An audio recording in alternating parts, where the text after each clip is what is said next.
नमस्कार दोस्तों, ये हमारी भूगोल की तीसरी क्लास है जिसमें हम 10 का जो चैप्टर है विकास तथा संसाधन पढ़ रहे हैं। जिसमें हम ये पढ़ चुके थे कि संसाधन क्या है, फिर हम ये पढ़े थे कि संसाधन के प्रकार क्या हैं। संसाधन के प्रकार में हम उत्पत्ति के आधार पर संसाधन पढ़े थे, स्वामित्व के आधार पर, समापत्ति के आधार पर, यहाँ 3 पढ़ चुके थे। एक हमारा बचा था विकास के आधार पर संसाधन। इसमें आप पढ़े थे कि जैव वाले क्या हैं, जिसमें सजीव संसाधन आते थे, मतलब सजीवों से जो संसाधन प्राप्त होते थे उसको जैव वाले में रखते थे। अजैव वाले में जो निर्जीवों से प्राप्त होते थे, जैसे पहाड़ से, पत्थर से, इसको रखते थे।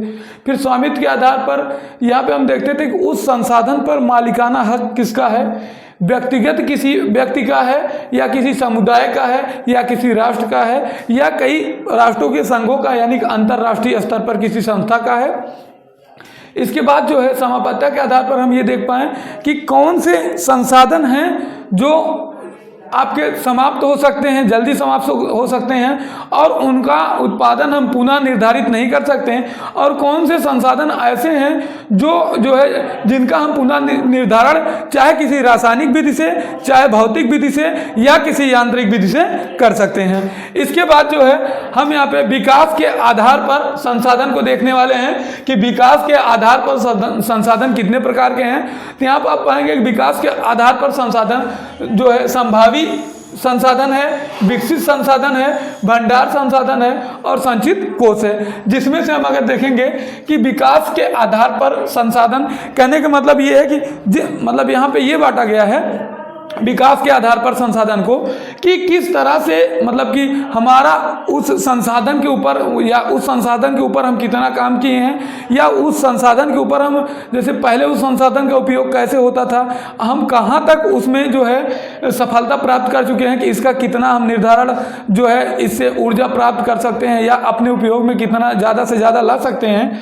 यहाँ संभावी वाले संसाधन में ये है कि जिनका उपयोग वर्तमान में नहीं हो रहा होता है लेकिन संभावना है कि मतलब ये होगा।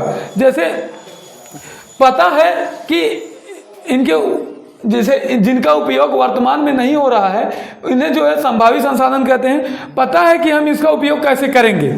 जैसे आप जानते हैं कि आपको पता है कि पवन ऊर्जा का उपयोग हम अच्छे तरीके से कर सकते हैं, लेकिन जितनी पर्याप्त मात्रा में हमें पवन ऊर्जा का उपयोग करना चाहिए उतनी पर्याप्त मात्रा में हम नहीं कर रहे हैं। जैसे गोवा में, गुजरात में, राजस्थान में चाहे तो हम जो है पवन ऊर्जा से जो है, पवन ऊर्जा से जो संसाधन है या पवन जो है, इसको अगर हम संसाधन के रूप में मांगे तो इसका जो है ज़्यादा से ज़्यादा उपयोग कर सकते हैं, बड़ी मात्रा में भी कर सकते हैं और कहीं कहीं ज़रूरत पड़ने पे करते भी हैं। लेकिन सरकारें इसके ऊपर उतना ज़्यादा काम नहीं कर रही हैं कि जितना ज़्यादा, जैसे पेट्रोलियम पे आधारित हुई हैं, जितना ज़्यादा पेट्रोल से या जो है बिजली से जो जल से जो बिजली उत्पन्न करते हैं उस पे जितना अभी तक हम लोग काम कर रहे हैं उतना ज़्यादा इस पर काम नहीं कर रहे हैं जो है संभावी संसाधन पर। जैसे पवन ऊर्जा का उपयोग जितनी मात्रा में हमें करना चाहिए उतनी मात्रा में हम यहाँ पे नहीं कर रहे हैं। जबकि गुजरात में, राजस्थान में, गोवा, या आप समझ सकते हैं कि जो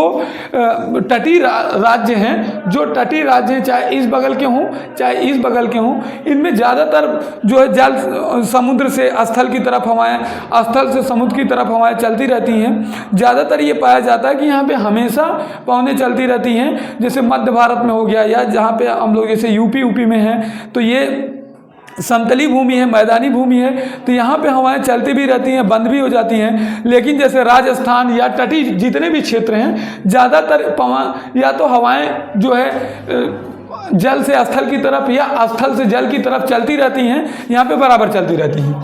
अब यहाँ पे अगर हम विकसित संसाधन देखें कि विकसित संसाधन में क्या आते हैं, जिनका सर्वेक्षण हो चुका है, जिनके उपयोग की गुणवत्ता और मात्रा निर्धारित हो चुकी है। विकसित जो आपके संसाधन हैं, देखो संभावी वाले में ये है कि हम इसका ज़्यादा से ज़्यादा प्रयोग कर सकते हैं, लेकिन मतलब संभावना है कि हम इससे ज़्यादा से ज़्यादा ऊर्जा प्राप्त कर सकते हैं, फिर भी हम जो है कर नहीं रहे, कर सकते हैं अगर इस पे हम जो है और ज़्यादा मात्रा में काम करें या जैसे पवन चक्की की ज़्यादा मात्रा में लगाएं तो इसका उपयोग ज़्यादा से ज़्यादा हो सकता है, लेकिन उतनी मात्रा में हम इस पर काम नहीं कर रहे हैं। जबकि विकसित संसाधन में आपका ऐसे संसाधन जिनका गुणवत्ता निर्धारित हो चुका है और उनकी मात्रा निर्धारित हो चुका है कि मतलब कितनी मात्रा में हम इसका उपयोग कर सकते हैं और इसकी गुणवत्ता क्या है, यानी कि ज़्यादा मतलब जैसे कम में ज़्यादा ऊर्जा प्राप्त कर रहे हैं कि नहीं कर रहे हैं, या कम पैसे खर्च करके हम ज़्यादा उसमें गुणवत्ता प्राप्त कर पा रहे हैं कि नहीं कर पा रहे हैं। इसमें जैसे आपका आता है पेट्रोलियम, नदी, झीलें, जंगल, यानी कि जैसे आप जानते हैं पेट्रोलियम का हम ज़्यादा से ज़्यादा उपयोग कर रहे हैं और हमें पता भी है कि इसमें कितना मात्रा में हमको जैसे इस संसाधन में कितना खर्च करेंगे तो इससे कितना ज़्यादा से ज़्यादा लाभ होगा, इसके बारे में हमको जानकारी है। इसके बाद जैसे इसका एक और उदाहरण है नदी। नदी का उपयोग हम नदी में जैसे बांध बनाए, बड़े बड़े डैम बनाए जाते हैं। अब इसमें जो जैसे मछली पालन हो गया, सिंचाई के लिए नहरों में जो पानी दिया जाता है, या जो है जो बिजली उत्पन्न किया जाता है, तो इनका हम बड़े पैमाने पर इसका प्रयोग कर रहे हैं। इसके बाद जैसे झीलें हैं, झीलों का भी उपयोग इन्हीं की तरह हम अच्छे से कर रहे हैं। इसके बाद जंगल है, जंगल में जैसे मतलब कि वन्य हैं, तो वन में जो है वन्य जीव हो गए, औषधियाँ हो गई कई, ये भी संसाधन के रूप में आते हैं। तो इन पर भी हम ज़्यादा से ज़्यादा काम कर चुके हैं, यानी कि इनको हम विकसित संसाधन के अंतर्गत रखते हैं कि इनके बारे में हमको ज़्यादा से ज़्यादा जानकारी है और इस टाइम इनका प्रयोग भी कर रहे हैं। हाँ, जो वन है ये सबसे प्रमुख, इस जो आपका विकसित संसाधन है वन इसमें सबसे प्रमुखता पे है, यानी कि इसका उपयोग जो है, वन का उपयोग इन सब में सबसे, या इसके बारे में जानकारी हमको सबसे ज़्यादा इन सब चीज़ों से ज़्यादा, यानी कि इसका विकास, इस पर जो हम काम कर रहे हैं, आप जानते हैं कि इसका वन पे जो उपयोग हम कर रहे हैं या वन को जो संसाधन के रूप में हम यूज कर रहे हैं, ये आज से नहीं, ये आदिकाल से इस पर यूज कर रहे हैं। और इसके बारे में, इसको हम विकसित संसाधन में रखते हैं क्योंकि इसके बारे में हमको ज़्यादा से ज़्यादा जानकारी भी है और इसकी गुणवत्ता को, इसकी मात्रा निर्धारण के बारे में भी हमको अच्छे से जानकारी है। इसके बाद है आपका विकसित संसाधन। कुछ ऐसे संसाधन हैं जिनका भंडार है हमारे पास लेकिन उसका सही उपयोग हम नहीं कर पा रहे हैं। जैसे मान लो कि समुद्री लहरें हैं। आप जानते हैं कि समुद्र जो है, आप अगर देखें तो पृथ्वी पे 1/4 भाग जो है आपका, 1/4 भाग स्थल है, बाकी सब जल ही हैं। उसमें समुद्री लहरें कितनी हैं, उनका हम प्रयोग अगर चाहें, अगर उस तरह से देखें तो समुद्री लहरों का एक तरह से भंडार है हमारे पास, लेकिन उसका सही उपयोग हम नहीं कर पा रहे हैं। कुछ ऐसे संसाधन, जैसे भंडार के अंतर्गत यही संसाधन आते हैं जिनका भंडार है हमारे पास, लेकिन इनके इस्तेमाल के लिए सही टेक्नोलॉजी उपलब्ध नहीं है या टेक्नोलॉजी का अभाव है। इसमें जैसे मान लीजिए जल है। जल, आप जानते हैं कि जल जो है हाइड्रोजन और ऑक्सीजन से मिलकर बना होता है। दो गैसें होती हैं जो बहुत ही ज्वलनशील गैसें हैं, हाइड्रोजन और ऑक्सीजन। जो जल है उनका यौगिक है। ये ऊर्जा का एक मुख्य स्रोत तो हो सकता है, लेकिन अभी इसके लिए जो है सही जो है तकनीकी उपलब्ध नहीं या तकनीकी का अभाव है। जैसे आप देखते हैं रॉकेट में जो गैसें भरी जाती हैं वो हाइड्रोजन गैस होता है। उसके जलने पर जलवाष्प बनता है और उससे प्रदूषण नहीं होता है, लेकिन अभी उतना मात्रा में इसका प्रयोग इसलिए नहीं हो पा रहा है क्योंकि हमारे पास टेक्नोलॉजी का अभाव है। सही रूप से इस पे अभी काम नहीं हो पा रहा है।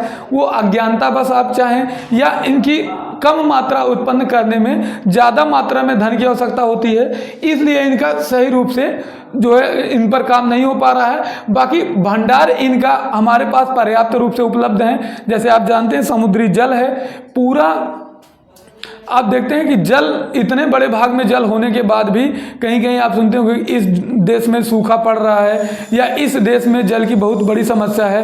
पूरा जो समुद्र है या पूरे आपके जितने भी समुद्र, सागर, नदियां हैं, सब जल से भरे हुए हैं। पूरा समुद्र जल से भरा हुआ है। इतने जल के उपलब्ध होने के बाद भी कुछ देशों में जल का अभाव रहता है। इसका मतलब है केवल ये तकनीकी के अभाव में ही है। जल की इतनी बड़ी मात्रा होने के बाद भी कुछ राज्यों में, कुछ देशों में सूखा पड़ा रहता है। ये तकनीकी के अभाव के कारण ही है। बाकी इनका भंडार हमारे पास पर्याप्त रूप से उपलब्ध है। उसके अंतर्गत ऐसे ही, मतलब भंडार के अंतर्गत ऐसे ही संसाधन आते हैं जिनका भंडार हमारे पास पर्याप्त रूप से उपलब्ध है, लेकिन तकनीकी के अभाव बस हम इनका उपयोग सही ढंग से नहीं कर पा रहे हैं। इसके बाद है जो है आपका संचित कोष, यह भंडार का ही हिस्सा होता है। इसके उपयोग के लिए टेक्नोलॉजी जो है मौजूद है, लेकिन इसका सही ढंग से इस्तेमाल नहीं हो पा रहा है। जो संचित कोष हैं इनके उपयोग के लिए टेक्नोलॉजी जो है उपलब्ध है, लेकिन इनका सही ढंग से उपयोग नहीं हो पा रहा है। इसके लिए आपका जो है ये आता है, मान लीजिए नदी का जल हो गया ना, नदी का जल हो गया, नदी का जल और जो है आपका वन हो गया। इनका भंडार तो है हमारे पास, लेकिन सही रूप से जितने रूप से उपयोग करना चाहिए उस रूप से हम इनका उपयोग नहीं कर पा रहे हैं। बाकी जो है आपके संचित कोष में और भंडार में ज़्यादा अंतर नहीं है, बस जो है इनका टेक्नोलॉजी हमारे पास है फिर भी इनका सही उपयोग नहीं कर पा रहे हैं। जैसे ये आपका H2O2 वाला जो उदाहरण आपको दे रहे हैं कि मतलब हाइड्रोजन जो गैस है जिससे जो है राकेट, जिसका उपयोग राकेट में लॉन्च करने में किया जाता है या ऊर्जा के रूप में वहाँ पे किया जाता है, तो हाइड्रोजन गैस का उपयोग जो हम करते हैं उसके लिए हमारे पास टेक्नोलॉजी है, लेकिन इसमें खर्च ज़्यादा बैठता है। इसलिए नहीं तो ये सबसे उत्तम ईंधनों में सबसे उत्तम ईंधन जो है हाइड्रोजन गैस माना जाता है, जिसके जलने से प्रदूषण नहीं होता है बल्कि ये जलवाष्प में बदल जाता है और जलवाष्प में फिर बारिश होती, जल बनता, यानी कि ये पूरी तरीके से प्रदूषण मुक्त है। फिर भी टेक्नोलॉजी होने के बाद भी अभी भी जो है इसमें खर्च ज़्यादा लगता है, इसलिए जो है इसका हम सही रूप से उपयोग नहीं कर पा रहे हैं। लेकिन भविष्य में हो सकता है कि इसका सही रूप से उपयोग हो सके। यहाँ तक आपका संसाधन के प्रकार तक हो गया है, बाकी हम देखते हैं अपने अगली क्लास में।